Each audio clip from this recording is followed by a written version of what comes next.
এ যেন সর্ষের মধ্যেই ভূত। পশ্চিমবঙ্গ মধ্যশিক্ষা পর্ষদে নিয়োগ সংক্রান্ত বড়সড় দুর্নীতি।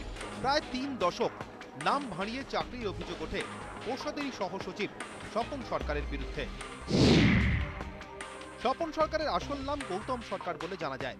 ১৯৮৮ সাল থেকে পর্ষদে চাকরি করছেন স্বপন ওরফে গৌতম সরকার। এমপ্লয়মেন্ট এক্সচেঞ্জের মাধ্যমে চাকরি পান তিনি। পর্ষদের সাধারণ বিভাগে সহসচিব পদে ছিলেন। সম্প্রতি পর্ষদের রুটিন মাফিক স্কুটিনিতে সামনে আসে দুর্নীতি।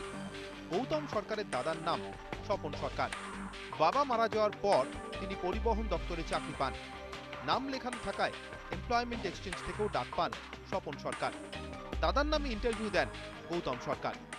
কিছুদিন আগে আমরা একটা লিখিত অভিযোগ পাই যে ওই ব্যক্তি তার যে নামে এত বছর চাকরি করেছে সেটা তার আসল নাম নয়। আমরা একটা বিধাননগর পূর্ব থানায় একটা এফআইআর করি। এফআইআর করার পর থেকেই তিনি উধাও হয়ে যান।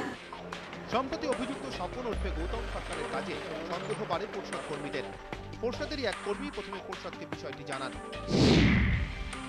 অভিযোগ পেয়ে অভ্যন্তরীণ তদন্ত শুরু করে মধ্যশিক্ষা পর্ষদ। বিভিন্ন নথি ঘেঁটে উঠে আসে আসল তথ্য। এমপ্লয়মেন্ট এক্সচেঞ্জের কার্ডে নাম দেখা যায় দাদা স্বপন সরকারের। বিধাননগর পূর্ব থানায় অভিযোগ দায়ের করে পর্ষদ। তারপর থেকেই পলাতক ছিলেন অভিযুক্ত গৌতম সরকার।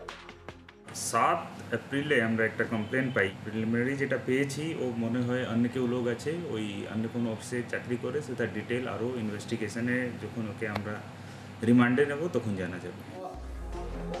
দাদা স্বপন সরকার কি জানতেন গৌতমের কথা? এতদিন কিভাবে নাম হারিয়ে চাকরি করলেন তিনি? ইন্টারভিউয়ের সময় স্বপন সরকারের ছবি থাকা সত্ত্বেও কেন ভুল হলো? উঠছে নানা প্রশ্ন। পর্ষদ সভাপতিকে ঘটনা তদন্তের নির্দেশ দেন শিক্ষামন্ত্রী পার্থ চট্টোপাধ্যায়।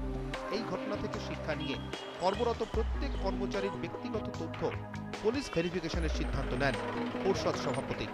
ক্যামেরায় রনিকের সঙ্গে অতিরথ ঘোষ ও সোমরাজ বন্দ্যোপাধ্যায়ের রিপোর্ট, ইটিভি নিউজ বাংলা।